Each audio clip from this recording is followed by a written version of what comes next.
Disney's Lady and the Tramp. Jim Dear and his wife Darling were celebrating their first Christmas together, and Jim wanted it to be really special. He gave his wife a present, and when she unwrapped it, out popped a cute little spaniel pup. Darling attached a pretty collar on the puppy. "You are so pretty and elegant," cooed Darling, "that I'm going to call you Lady. And here's a basket and blanket so can have your own bed." The months passed and Lady grew. She was the happiest dog in the world. Jim and Darling loved her very much and played with her every day. As spring turned to summer, Jim and Darling played less and less with Lady. They seemed to spend all their time talking about somebody called Baby. "Who is this Baby?" wondered Lady. She felt very left out. One afternoon, a strange dog poked his muzzle into Lady's garden. He was rather scruffy, and he didn't even have a collar. Lady wondered what kind of a dog he could be. The stranger was called Tramp. When he asked Lady what her name was, she turned her back and said, "Sorry, but I never give my name to strangers." Tramp turned to go, but before he left, he smiled and said, "I have a feeling we'll meet again. Goodbye, Lady." "How did you know my name?" demanded Lady, astonished. The next day, when Lady visited Darling's bedroom, there was a crib next to the bed. Darling was holding a baby boy. Lady looked at the baby and smiled. "This must be the baby they have been talking about," she said to herself. "He's almost as cute as a puppy." Everything went well in the happy household. A few months later, Jim and Darling decided to go on holiday. They asked Sarah, who was Darling's aunt, to come and look after Lady and the baby while they were away. But Aunt Sarah didn't come alone. She brought two strange creatures with her, and they had an evil look in their blue eyes. They were Sarah's Siamese cats, Si and Am. Aunt Sarah never went anywhere without her cats. Once they were out of their baskets, the cats swished up to Lady, saying, "You'd better keep out of our way. We don't like dogs." Lady thought they were very unfriendly. To make matters worse, Lady had a feeling that Aunt Sarah didn't like dogs very much. She watched sadly as Jim and Darling waved goodbye to Sarah. "Please don't leave me," she silently pleaded. Aunt Sarah went to check on the baby, and as soon as the two naughty cats saw her leave the room, they jumped up on the furniture and tried to catch the poor canary in its cage and the little fish in its bowl. When Sarah came to see what the noise was all about, she accused Lady of causing all the trouble and chased her outside with a broom. Lady was furious to be treated so unfairly. She decided to run away and not come back until Jim and Darling returned home. "I've had enough of Aunt Sarah and her cats," she said to herself. Lady wandered the streets for hours and finally found herself in a grubby, seedy part of town. Suddenly she heard barking and was terrified when she saw some fierce dogs ready to attack. To Lady's astonishment, Tramp appeared. He bounded up to Lady and bravely fought off the dogs who were surrounding her. It didn't take him long to see the brutes off, and they ran away. Lady was so relieved to be safe and to have someone to talk to that she told Tramp all about her problems with Aunt Sarah and the cats. "Come on," said Tramp. "Before anything else, we need a good meal." Tramp took Lady to an Italian restaurant he knew. The owner, Tony, was a great friend of Tramp's. He brought them a big plate of spaghetti, and while they ate, he played beautiful Italian songs on his accordion.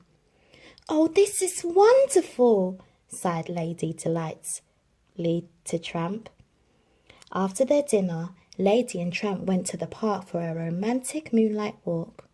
The two dogs gazed at one another tenderly as they walked.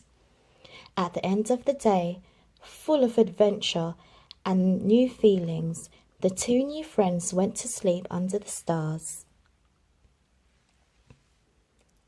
The next morning, Lady felt much better. She and Tramp explored the outskirts of the town.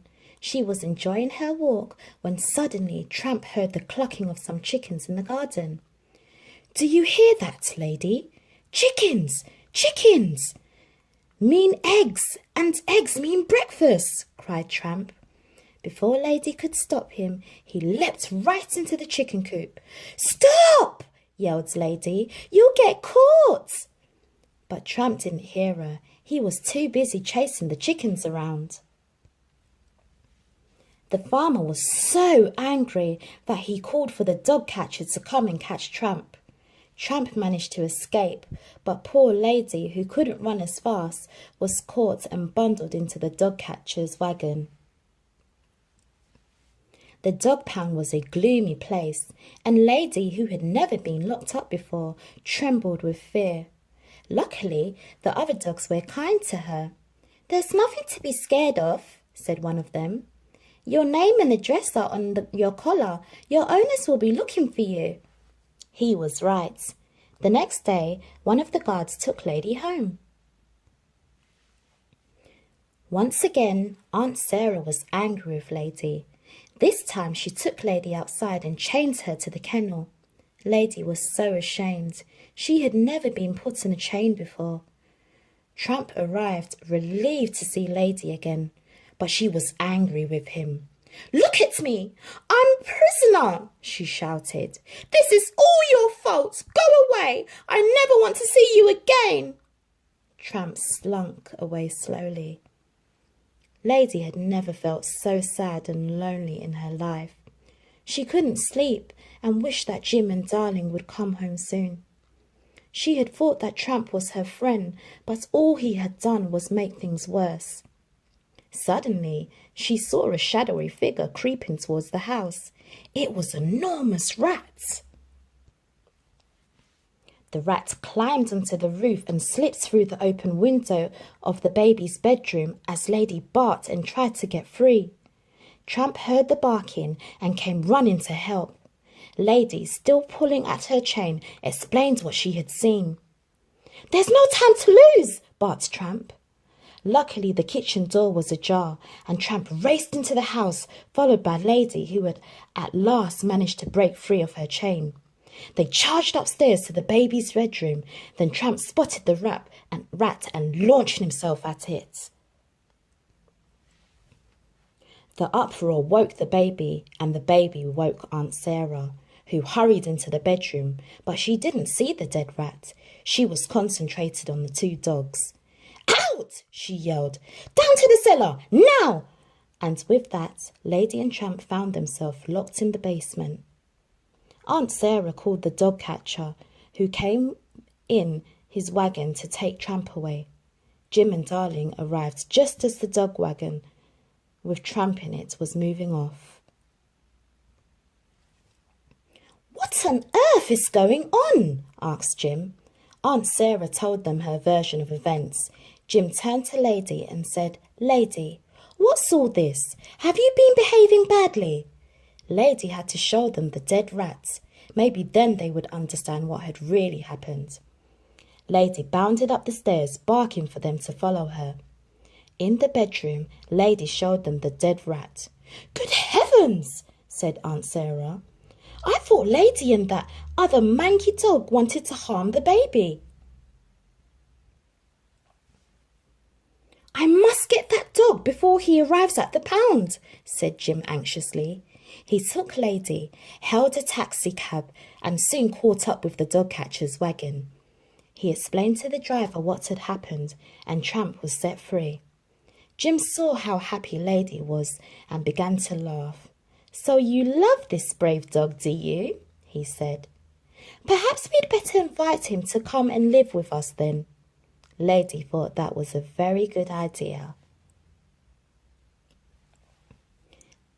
Tramp had never lived in a house before. He was so happy to be living with Jim, Darling, and of course his beloved Lady. Then when Christmas time came round, there were 1, 2, 3, 4 puppies playing under the Christmas tree. Lady and Tramp were very proud of their family. It was a truly wonderful Christmas. The end.